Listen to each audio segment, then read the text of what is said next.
Hi guys and welcome back. Today I am working on a spooky fall themed painting because just like almost everybody else, I'm extremely excited for the fall time, and the last couple of days have been rainy and cool and it just immediately feels like the beginning of fall now. So I figured I'd kick off the season with a painting to celebrate such. But yeah, at the very beginning, I'm opening up this new brush pack that I got. I've been eyeballing it for a long time and I absolutely love the brand. This is from Trekell and it's the Mab Graves brush set. So if you're interested, I'll have a link down below. They did send me this one, but I specifically requested it because I love their brushes and I really love the variety of brushes that came in this pack. And what can I say? I also was really drawn in by the fact that it was such a cute color. It's like this lemonade pink. Anyways, that is the brush set that I'm using today, and I really, like I said, I love it. It is all with, I'm pretty sure it's all golden Taklon, which is synthetic. It has really nice snap to it, so it's really great for getting very precise little areas. It also came with some, they're called cat tongue brushes, and maybe you've heard of them. I have used them a little bit in the past, but they're kind of like a filbert brush except for more pointy, so they have like a point in the middle of it. And like I said, I've used it before in the past, and I don't know, I guess it was just like not the right time for me because it just didn't really spark much of an interest for me. But this time when I was using them, it was like I was really digging it. I loved them. They were great.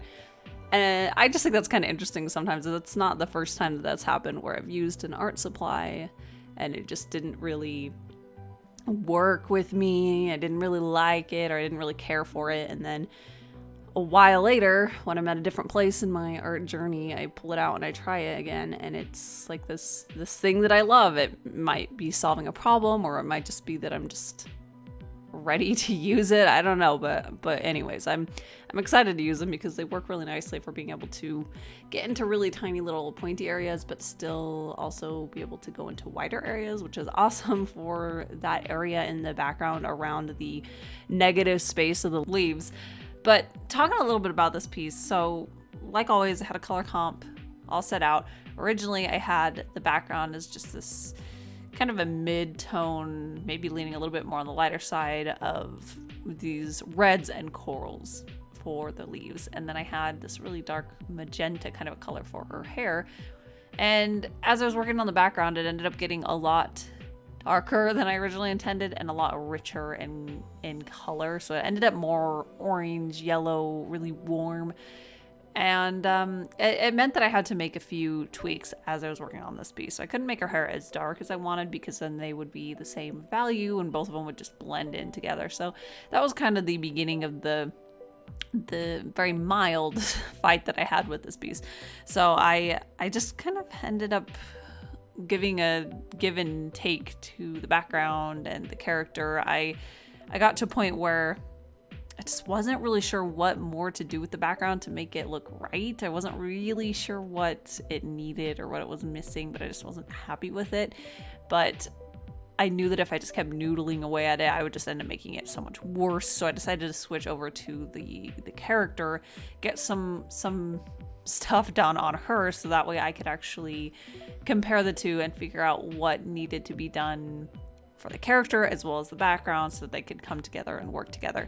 And I found that has helped me a lot, where a lot in the past I feel like I just want to fix and finish the section that I'm working on.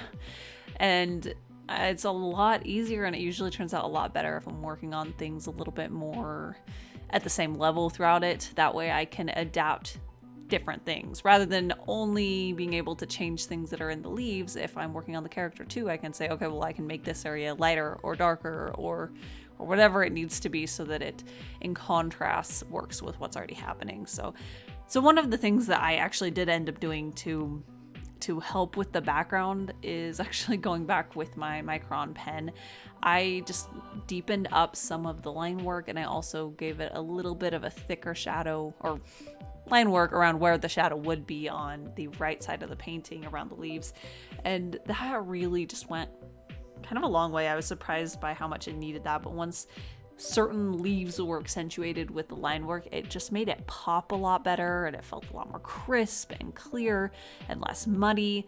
I also used a nice big brush and just spread up a bunch of water over the background, let it soak in a little bit, and then dabbed it up with a paper towel. Now, depending on what kind of paint you're using and what pigments you're using, that can work really well to help lift some colors. Some are really staining and are basically permanent once they're there, but these just lifted just enough so that it just didn't feel quite as heavy as it did when I was first working on it. But I did want to point out, at one point, I skipped a layer that I did on the background, and before it looks very desaturated and dull, and honestly I kind of like the overall color palette that it had, and then it instantly goes to very saturated and warm and yellow and orangey, and it almost looks like I like adjusted just the saturation, but it really just shows how much extra saturation and brightness you can get to a color when you layer those colors on multiple washes. So that's why I just love going in with lots and lots of washes to really richen up the colors. And this one, I wish that I had gone more with like a true red for that, with obviously some variation so that it has a little bit more of that foliage look, but I do wish that I had gone in more red rather than the yellow and the orange. But in the end, it's all, like I said, it's all give and take. So it went farther away from that original plan, and I had to adapt in certain ways. So at the time, I was kind of annoyed with myself that I did that.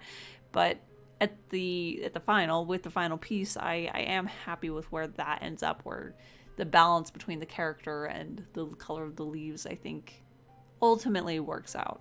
Also, I think the final thing, well, one of the final things that I did on the leaf background that I think helped a lot was I went in with my micron pens and I just added a lot of little varying sized dots on what would be like the negative space around it. So I like to imagine that it at least feels like it's just like leaves on top of leaves without it getting too specifically detailed. So once I added that texture in there to that background, it I think helped a lot. It helped make sure that the actual leaves really popped off a little bit more, and it created a little bit more visual interest.